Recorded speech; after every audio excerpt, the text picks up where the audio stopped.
Hi everyone. This red photo album represents a fairly irreplaceable portion of my past. It has some of the only pictures of me when I was a child, and so this video is really more of a way to archive and hopefully preserve the contents of this on the off chance that anything ever happened to it. It's like, pretty much, it's showing some of its age. We've done our best to keep it in good condition, but too many of my friends have just had their photos destroyed by all manner of things, from natural disasters to ex-lovers, which I suppose in some circles is a natural disaster waiting to happen. But yeah, here I am.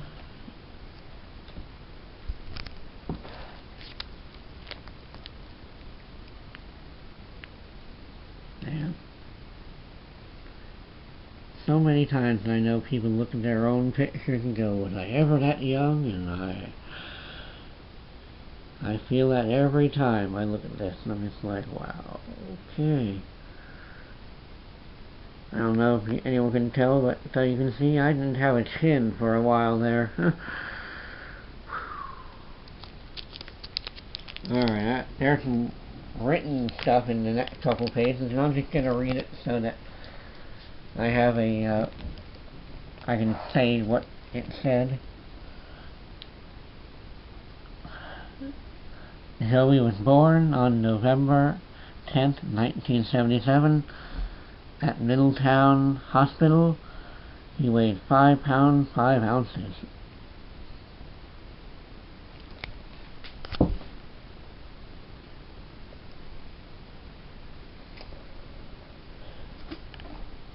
Zoe was in the hospital for 15 days after he was born. He had a lot of medical problems, and it was real hard for him to eat.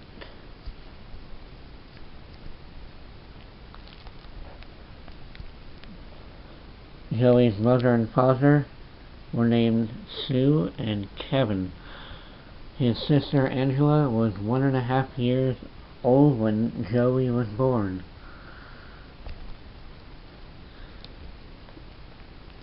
When Sue and Kevin took Zoe home from the hospital, it was difficult for Sue to feed him. He had to have a special nipple for his bottle, but even that didn't help him eat enough.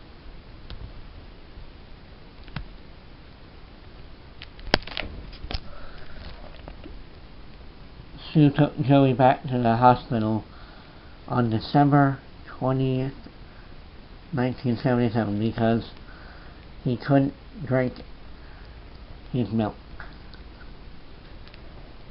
in the baby bottle, and he was hungry. He stayed in the hospital for 10 days, and the nurses and the doctors helped him eat until he gained weight and was not hungry anymore. He still could not drink from a bottle, but his milk got into his tummy through a tube that was put in his nostril.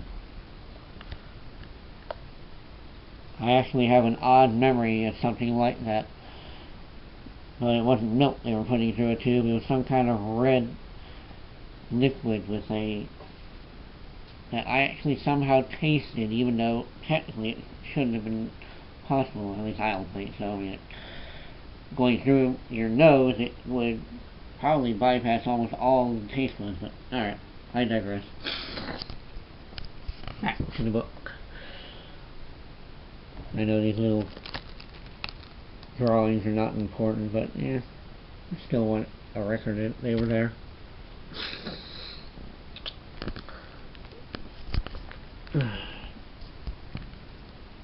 it was very hard for Sue to take good care of Joey because she was very young and didn't know how to help him to eat right. Joey was in the hospital several more times, once for 3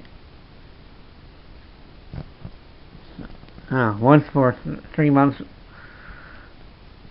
for an operation on his tongue. In September 1978, Joey had pneumonia and was in the hospital for 8 days. He was real sick.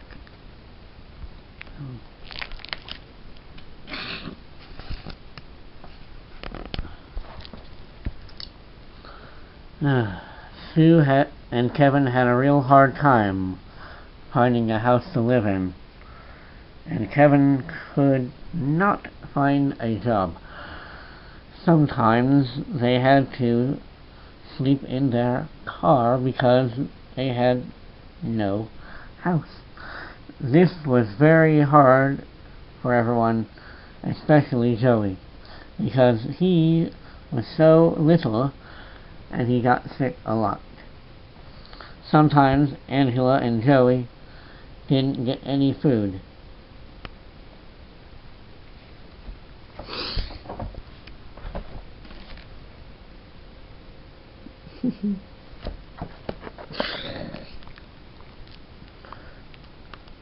So, in January 1979, Joey went to stay with the Stewart foster home. He lived there for almost 3 weeks until another foster home could be found that could take care of Joey better. On January 23rd, 1979, he went to live with Jerry and Frida Newton and their boys, Timmy and Eddie.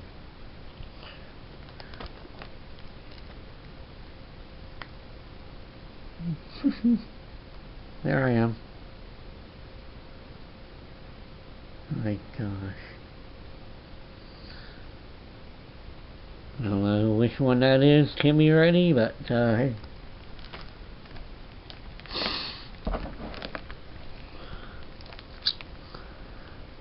The Newtons took real good care of Joey, and he had lots of happy times there.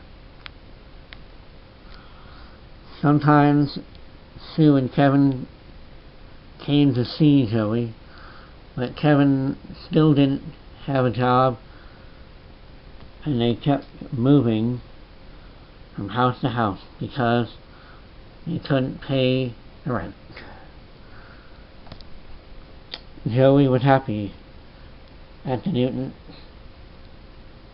He learned to do lots of things. It's a picture from Halloween 1979.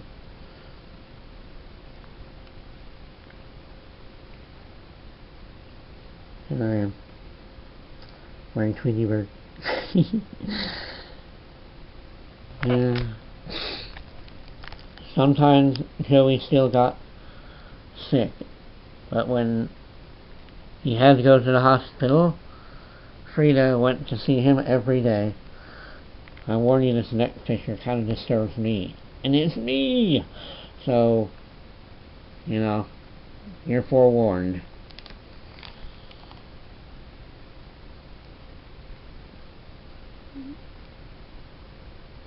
I don't know. Alright, moving on. This is my second birthday.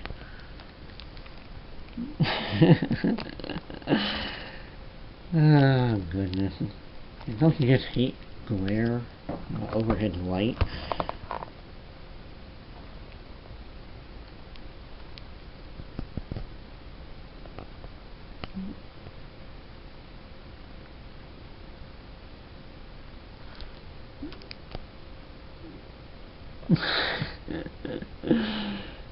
Oh my gosh. I haven't looked at this in a while, so you'll have to forgive me. Here's Christmas, 1979. Apparently I got a horse. A rocking horse.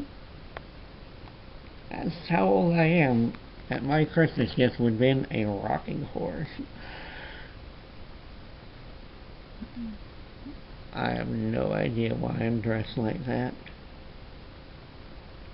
I'm guessing we must have gone out somewhere. And there I am.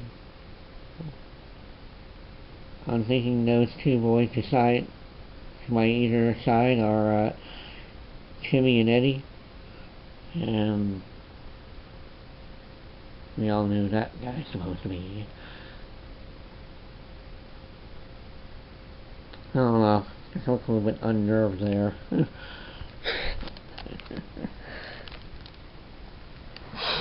These are just random shots. There's no meaning to these at all that I'm aware of.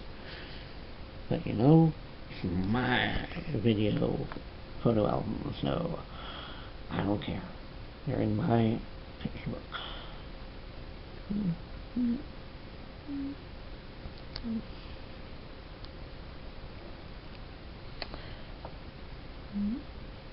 That is such an odd looking little playhouse.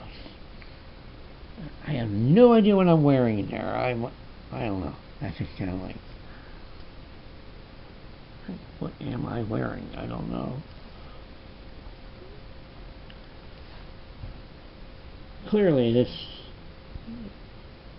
something weird going on here, because nobody wore their hat that way back in the 70s. I must have been a time traveler. Here I am, making an escape. I think you've all probably seen my video, The Great Escape. Here I am, practicing. Alright, there were no bars and getting out of a grocery store. This is my foster mother, and I'm not sure exactly what time that was, but you can see even before I met my adopted folks, I was already into Snoopy. So yeah. By the way, that's Frida, and someone my gosh, I can't remember who the heck he is. He made a real impression on me, didn't he? Oh yeah, Jerry. That is Jerry Newton. And that thing, it's like a bad horror movie. Easter Bunny. Easter 1980. Timmy. Eddie. And y'all probably can guess who that is. See, I got two pictures of me escaping the crib. You just know I was going to be an escape artist when I grew up. Well, I probably would have, but teen career.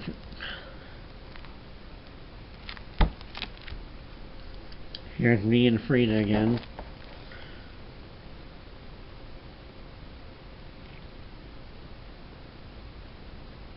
It's funny to think about how I could have ended up with them, except for that time when I was with them, the state actually discouraged foster folks from adopting the children they were playing host to. And shortly after I got adopted is when the state changed its policy to encourage that. Now, I know some of you watching probably aren't religious, but damn, to me that is a sign from God that I'm supposed to be where I am. So, you know, forgive me. You know I am religious, if you know me at all. That is me and a child named Benjamin. I almost forgot about that picture. There's me, random outfit.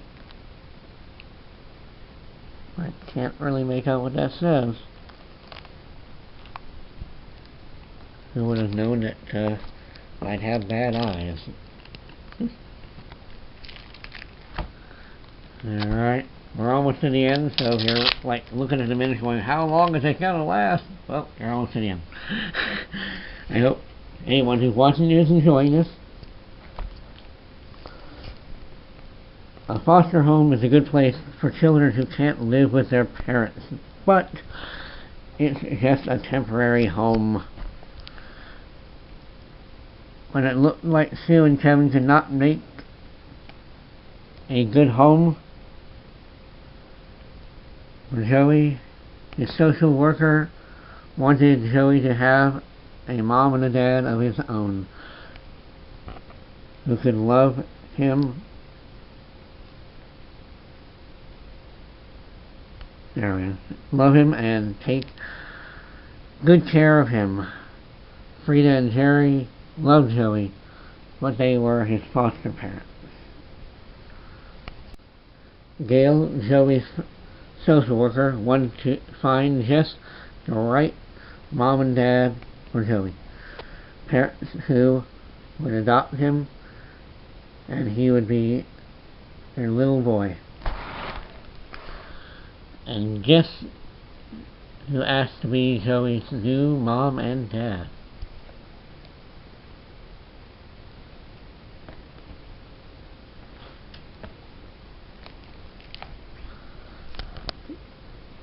Larry and Marilyn Grutt.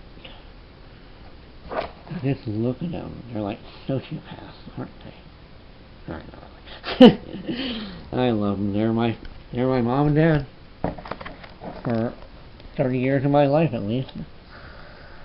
And so on January 19th, 1981, Joey went to live with his new mom and dad. That is the first home I really remember.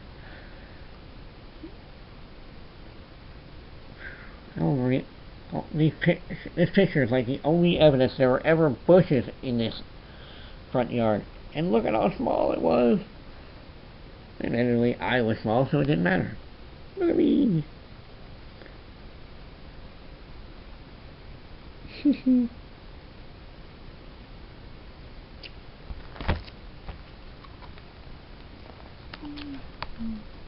there I am with Larry, my father. My gosh, you're full. There I am playing with the dog. That's Barney. Yep, Barney the dog. Adoption. Bye. Fun times. There's my mama. My adopted mama.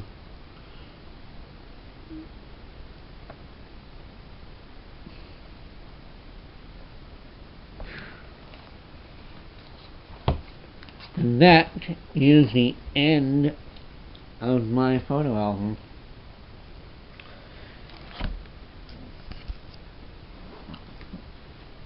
But I had a couple other pictures I'd like to add to this photographic record. That is me and my brother and sister from my adopted family, Jeremy and Cheryl. This is a picture of the year I graduated. And just for the fun of it, that's what I look like in a Gatling gown. The last time I'm wearing a gown, unless you count those paper things in the hospital. Seems like I'm always having to wear them. Right there is my niece Natalie. I've met her twice, and I love her to death, because she's really related to me. She's from my younger brother, Kevin. And there's a whole video just waiting to be told right there, but I will not get into that. So, she freaked out, isn't she? I should have seen it coming. And I should have shaved. Hey, look, I still have teeth. Well, thank you for watching. Have a wonderful day.